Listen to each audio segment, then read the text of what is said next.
বিশ্ব মানব সম্প্রদায় বিভিন্ন সময় বিভিন্ন স্থানে সমবেত একত্রিত হন ন্যায় প্রতিষ্ঠা করার জন্য,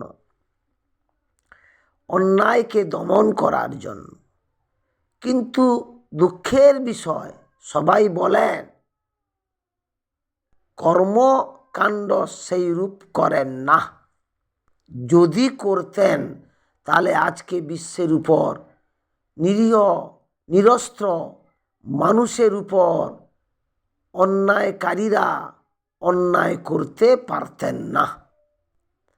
আপনাদের আমি অনুরোধ করি, হে বিশ্ব মানব সম্প্রদায়, আপনারা বিশ্বের বিভিন্ন স্থানে বিভিন্ন সময়ে একত্রিত হচ্ছেন, সমবেত হচ্ছেন, ন্যায় প্রতিষ্ঠা করছেন, কিন্তু দুঃখের বিষয় ন্যায়কারীদের উপর যে অন্যায়কারী অন্যায় করছেন সেই অন্যায়কারীকে দমন করছেন না।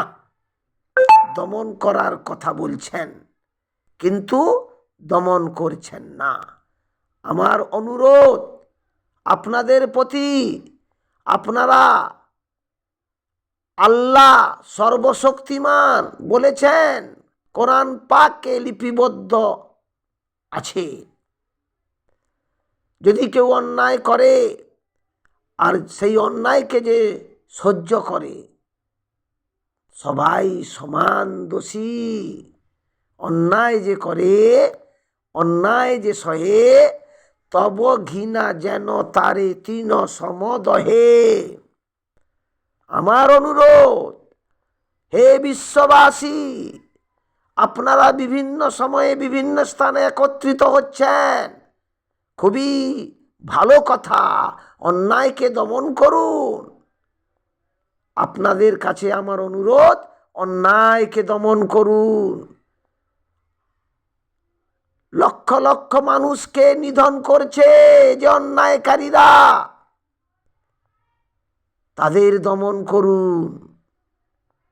লক্ষ লক্ষ মানুষের স্বার্থতে যারা নিজের স্বার্থ কায়েম করার জন্য আক্রমণ করছে, তাকে দমন করুন। সর্বশক্তিমান আপনাদের উপরে আশীর্বাদ করবেন, আপনাদের উপরে দয়া প্রদর্শন করবেন, আপনারা মুক্তি পাবেন।